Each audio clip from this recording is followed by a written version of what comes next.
Hi, we're here with Cynthia Wuthmann, and she's going to tell us about her film project. It's called Not Another Ballet Story. Cynthia? So I'm so pleased to be here. Not Another Ballet Story is premiering at AmDoc's Film Festival here in Palm Springs. This is our premiere. We are a short documentary film, and it's featuring Smuen Contemporary Ballet Company, which is in San Francisco. It's a tight and mighty ballet company that was founded by Michael Smuen, who was a former artistic director of San Francisco Ballet. And he passed away suddenly, and artistic direction was left to Celia Fuchile. And when she stepped up to be artistic director, there were very few female artistic directors in the United States. What year was that? I believe she stepped up in 2008 or 2009. Yeah. She was named artistic director, yep. And she right away basically named Amy Seiwert as her choreographer in residence. Oh. And that was, Amy had been in the company, had danced for Smuen Ballet, and Amy immediately started creating world premieres for Smuen that were on the main stage. And again, at this time, this was pretty unusual. Yeah.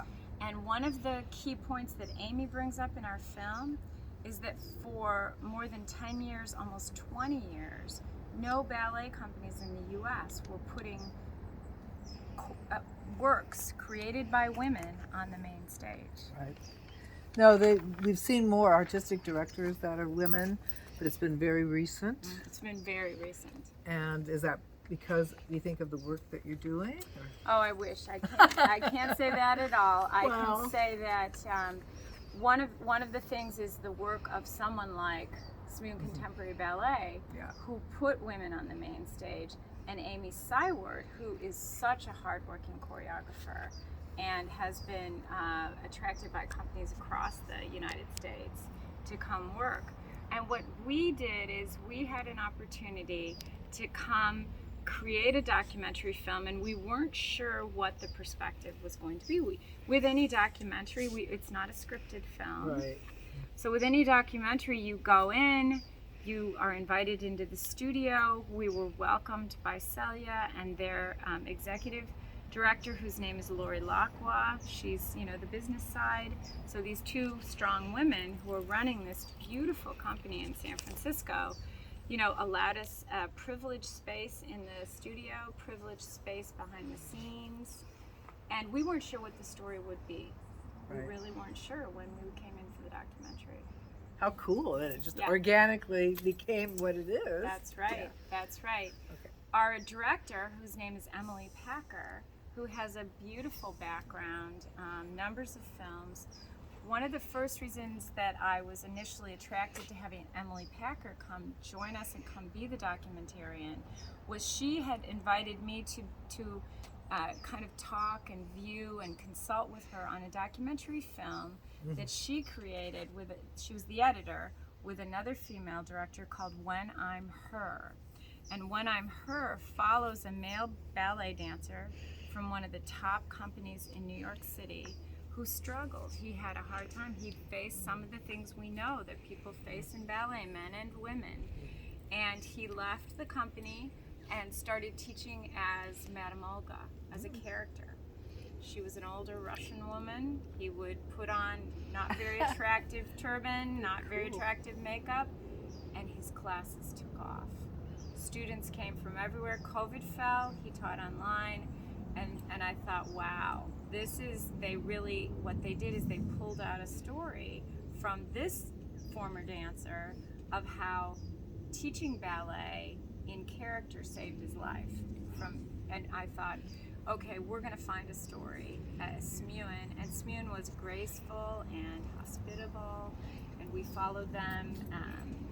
And the story that we teased out is that this female artistic director was handed the trust of Michael Smuen's legacy to be able to continue to provide audiences with the kind of unique, different, beyond ballet not your mama's ballet company, I used to say, where it's Broadway and tap and enthusiastic dance, contemporary, and continue to get the trust of the audiences while raising women to the front of the room in the main stage. And the top 10 companies in the US couldn't do it. And she prevailed. She's courageous. Wow. And the season we followed her, she raised 2 of her own dancers. She created something called Choreography Showcase, which is kind of an incubator to give her dancers, men and women, all the dancers, a chance to choreograph. And during the pandemic, a couple of the dancers had done sort of dance films. They couldn't have Choreography Showcase, but they had pods where they could incubate dance. And she raised up 2 of the women, Tessa Barber and Brennan Wall, to be able to develop their pieces and bring them to the main stage. And so we followed them during the 21-22 season and saw them premiere their works on the main stage. And our message is that we wish to open a conversation. So I couldn't be more delighted that both of you, in representation of your organizations, want to talk to me, because I really, once this film is premiered here, we're going to be at the Utah Dance Film Festival. Good. We were accepted there. We want to sit down. We want to be able to come, have a chance to have a conversation, talk about why is it 3.1 million little girls take ballet every year, and in the classically focused companies, why is it that men are the artistic directors, that women are not choreographing for the main stage? And what did you find? Well, what we found is, this is my sort of my take. My background is also ballet. I was trained by Maria Talchief. So I was chosen at 12 for a full scholarship to dance with Maria Talchief, and then I had to decide between a contract or to go to college. I really wanted to go to college. I went to the University of Utah, to the ballet department there. And what I knew from my experience was very similar to Celia, the artistic director of Smuin, which is we weren't given those opportunities. It was never suggested that we choreograph or that we artistic direct or that we lead a company. It was a little bit along the lines of a pat on the head, go open a little studio, go teach pre-ballet, go, a little bit of that. And in fact, those were some of the things I did. I taught pre-ballet, I taught ballet 1 and 2 in studios. I taught it with beautiful women who ran these studios. But when it came to the classical top 10, top 25, top 50 US companies, women were not breaking in. So with this film, we want to get into as many film festivals as we can. And again, Amdocs has been so gracious to us. It's an Oscar qualifying film festival, and it's the chance to premiere on our own coast. And we want to be able to get additional funding throughout the year so that we can bring the film into conservatories, universities, schools, dance companies, and be able to talk about, how do we help women, support women to come to the front of the room? How do we break down the stereotypes of the films that say women are unkind to each other behind the scenes? They're nasty, they're fighting for roles, they're grumpy, this is not what has to happen when it comes to our art. Maybe an era, maybe there was a time. Celia and I feel bad that we didn't get offered it. That was our era. There's a modern era where I can continue to push my head against the glass ceiling and continue to help lift up these young women. One of the women in our film even says at one point, I didn't feel affected by that. I felt my place was here at the front of the room. What a wonderful How thing. did she come to that? Because she's fully in her body. Isn't it beautiful? Yeah, It makes me it cry. is. There are a couple points in the film, every time I watch it, I want to cry.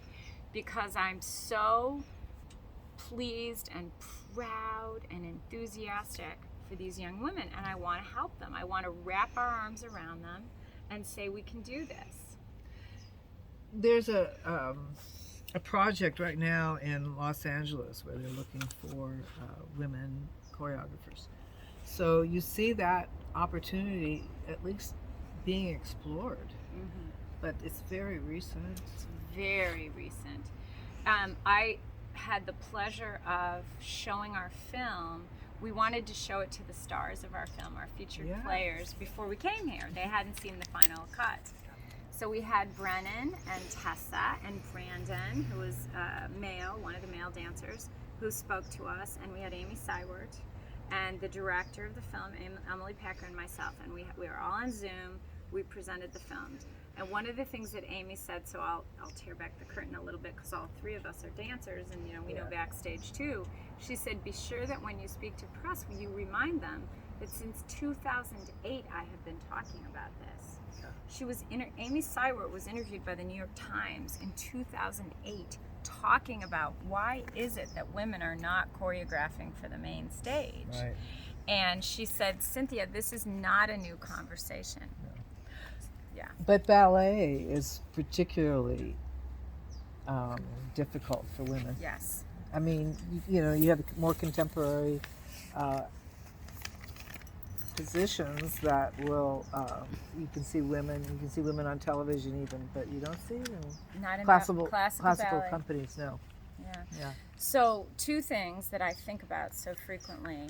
One is I think about Amy saying that and saying, Cynthia, remember, I've been trying for so long. And when she was named artistic director of Sacramento Ballet, there was a lot of interest and enthusiasm in her appointment to that position, because even at that point, that was 2019, there were a lot of people who were not, a lot of women were not artistic directors.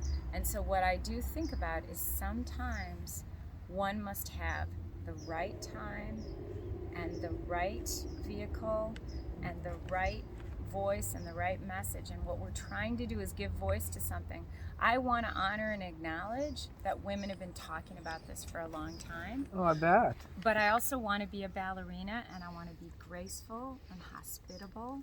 And when we have these conversations, one of the things that I get kind of teary about is women in modern dance, men in foreign companies and countries, women and men all over, flamenco, all kinds of dance, have been following us on our feed, and they've been saying, go team. They're cheering us on because they say it's about time. So I know when we begin these conversations on the impact of this and we get out there, that we've got every gender, every dance style, every genre who is very eager to support us. They have the same question.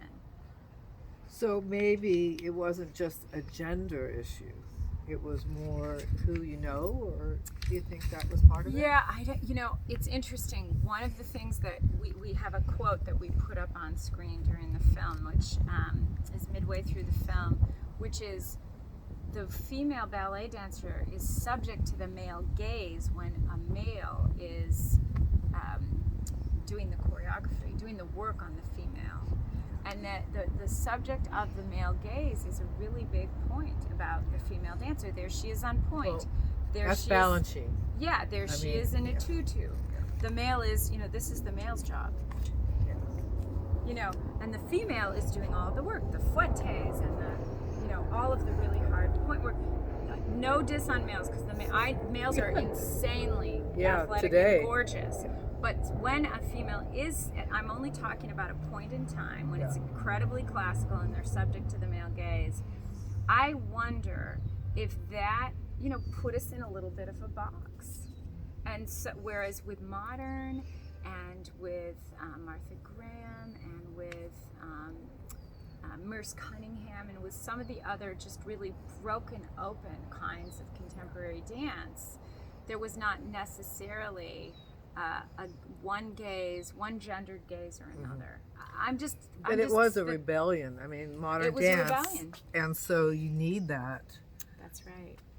That's right. And so I love that you said that, because we are trying to enact a hospitable, graceful rebellion. Yeah. We're trying to say, hear us. But you think about just the history of ballet, and there was those that were aristocratic that did dance, but Louis there Couture's. but there was that point when Louis the 14th, you know, you didn't dance if there was a professional dancer in the production. A woman didn't dance with That's that right. kind of male. So then it was like they kind. That to me was when they kind of stepped back. And then if you followed it in the 1800s, it was then the era of the ballerina. That's right. And we've kind of come back to Right. where the men and the women were more equal, but not. That's more on stage, not necessarily. Not behind the scenes. Not the yeah. artistic. So Maya Plisitskaya. Yeah. We had so many incredible ballet dancers, females. However, they were not directing the artistic choices. They were not directing choreography. And I think in some ways it goes down to the simple fact of they were not asked. Yeah, I do too. It's what we say in fundraising. When you ask a donor, why didn't you give? The donor says, because you never asked. I wasn't asked.